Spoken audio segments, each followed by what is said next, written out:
Well, basically you have to go back to the Harlem Renaissance, which was a Jewish operation. It was Amy Spingarn.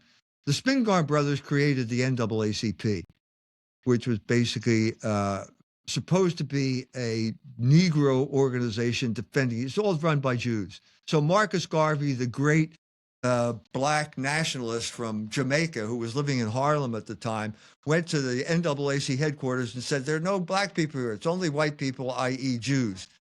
Okay? Their first job was to destroy Marcus Garvey. They had a black guy by W.B. Du Bois, from educated black guy, went to Harvard. They wanted to destroy Garvey because that was a genuine black nationalism. And what they wanted to do was create their kind of Negro. And their kind of Negro was the paradigm of sexual liberation. It was the Harlem Renaissance, and the epitome of this was jazz. Jazz was a Jewish creation. They controlled the music industry, and jazz portrayed this guy, this happy-go-lucky Negro, who was seen to be above the moral law.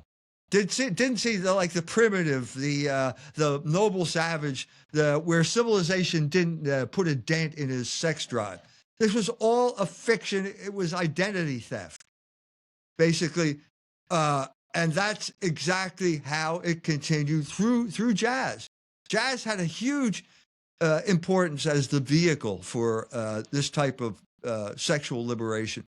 George Antheil said he said 1919 in Paris, if we had to listen to one more piece by Arnold Schoenberg, we all would have committed suicide. So it was with great rejoicing when the first Negro jazz band showed up in Paris. That was changed the vehicle of sexual liberation from Wagner and Tristan and Isolde to the jazz, pop music, and the Negro as a paradigm of sexual liberation. So after the war, you have a guy like Norman Mailer, who writes a book called The White Negro. What's the white Negro? He's a Jew. He's in on this whole thing. What's the white Negro? The Negro is the white guy who listens to jazz, smokes marijuana, and has sex with a lot of different women, because that's what the Negro is. And then you have Jack Kerouac, who's also another beatnik, and he writes the book On the Road, and he's in Denver at twilight, wishing I were a Negro. This was the beginning of the defection from male responsibility. They wanted an off-ramp for male responsibility. In other words, you marry the woman, and then she has children, and you got to take care of all of these children, and it's a drag, and I'd just rather be out on the road, driving around, listening to jazz. That was the beginning of you would say, the negrification of that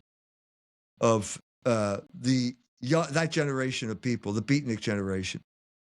So I ended up, my son went to Harvard, and the magazine that he edited or helped edit invited me to Harvard. And I gave a talk there called Spade Kicks, which is a phrase from Jack Kerouac's novel. Okay, Spade Kicks.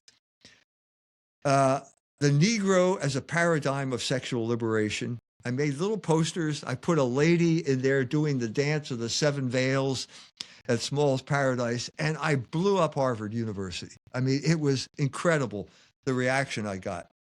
Positive or negative, or both? Or they were outraged.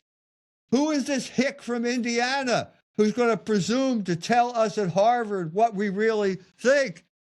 And so I said, the Harvard guy was Paul Tillich, the great Protestant theologian. And he shows up at Harvard, and he's like, when I was in college, you couldn't walk into a bookstore without seeing Paul Tillich's book, Courage to Be. I mean, he was the guy. This is when people took Protestant theologians seriously.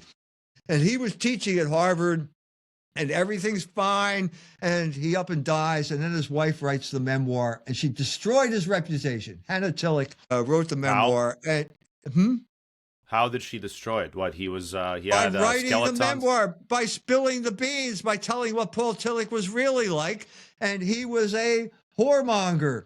And then not only that, that's bad enough, but then she writes about we used to go to Harlem. And we used to go to Small's Paradise. And I danced with a Negro, and Paul danced with a Negress, and they were so comfortable with their sexuality. And then you go down to the basement, and they have sex shows. And I'm reading this at Harvard. I'm reading her memoir at Harvard, and everybody's getting agitated, and they start booing, And I said, wait a minute. Just because I read it doesn't mean I agree with what he's doing. And by the way, you hired this guy. How does that make you feel? You're the one who hired him. I didn't hire him. You hired him. Well, blew up. I blew up Harvard.